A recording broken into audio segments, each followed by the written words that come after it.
state of emergency is declared as the Northeast settles in for the blizzard of 2015. Just ahead, how East Longmeadow is handling the storm and what residents need to know. Candidates for a commission to look into the possibility of changing town government step forward. We get the latest from the East Longmeadow town clerk. And a tough loss for the varsity boys basketball team. Those stories and more just ahead on the ELCAT News Update.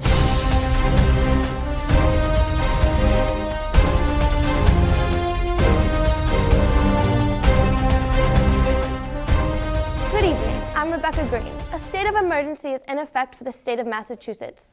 At noon Monday, Massachusetts Governor Charlie Baker made the announcement ahead of what is already being called the blizzard of 2015. A travel ban is also in effect. Thousands of flights are canceled, and area schools and most businesses are shut down as the Northeast braces for the snow measured in feet, not inches. Here in East Longmeadow, emergency teams started long before the first snowflakes hit the ground, getting ready to keep our community safe. Early Monday afternoon, department heads gathered at the EL fire station.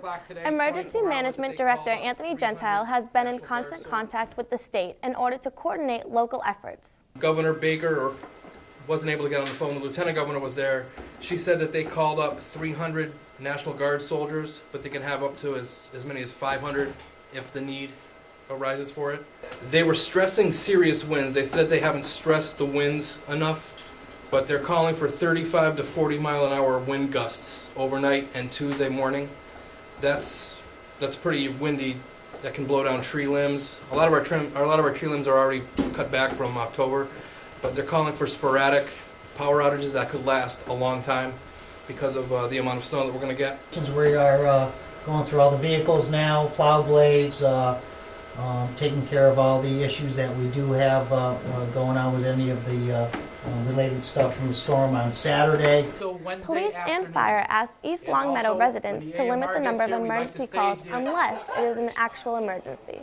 Council on Aging Director Carolyn Brennan says the senior center is shut down for at least Tuesday. In addition, the fire station will be manned throughout the storm. Also, AMR ambulance services will also be housed at the station. DPW Director Robert Parent says the town is ready. Fortunately, the storm has been warned for a couple of days now, so we've spent the last couple of days getting ready for it, getting our trucks ready for it, getting salt and sand and all the plows in shape. So we're in as good a shape as you can get for an event of this type. Parent is heading into the storm with complete confidence as he explains that the town's equipment and dedicated workers are ready for action. Our salt shed is full, all our trucks are operational, our plows are installed, all the equipment is ready to go, and all our guys are on hand and ready to do what they need to do. The question is, does East Longmeadow have enough equipment to handle this storm? On occasion, we bring in outside contractors to help us. We have lined up a couple of pieces of equipment and a couple of outside contractors that are ready to be on call if needed for this storm. Parent says the bottom line is stay off the roads. I would say the most important thing is to get off the streets and stay off the streets. We have a parking ban posted for starting at 6 o'clock tonight, continuing through 12 o'clock on Wednesday. So please don't park your vehicles on the street and please stay off the streets. The longer you stay off the streets, the better job we can do overall. Changing gears now, a quick check for other stories making headlines. Potential candidates to serve on a possible town government review committee are already stepping forward. At Tuesday's Board of Selectmen meeting, Town Clerk Tom Florence presented over 1,700 certified signatures collected over the past year by the Town Government Review Committee. The petition is a move to consider reviewing the town's current form of government. We needed to get 15% of all the registered town voters from the last state election. So on November 4th, our last state election, we had 11,216, and 15% of that, I believe, was 1,683. And we got 1715. The people who out petitioning brought in the last signatures. The board approved the petition, which means it will appear on the April election ballot. The next step, once the signatures were verified that there was enough, the selectmen gave authorization to allow me to put it on the April 14th, 2015 local town election ballot as a question, are you interested in changing your form of government? The committee says there is a need for a charter commission to study how the town is run now. Basically, to look into the ability of 6 independent part-time boards to effectively manage a $55 million municipal corporation. Florence says now that the selectmen voted to accept the signatures. The next step is for candidates to collect the necessary paperwork. This is just a question asking the townspeople, are you interested in a new charter or in changing the current form of government? And that's all it is.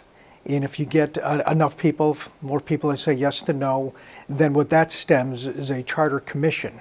And at the same time on the ballot, on the April 14th election, this is the time where you put those commission members, those who are interested in serving on the Charter Commission, they need to come into the clerk's office to take out Charter Commission nomination papers, get 50 signatures by March 3rd, and their names will go on the ballot the same time the question does.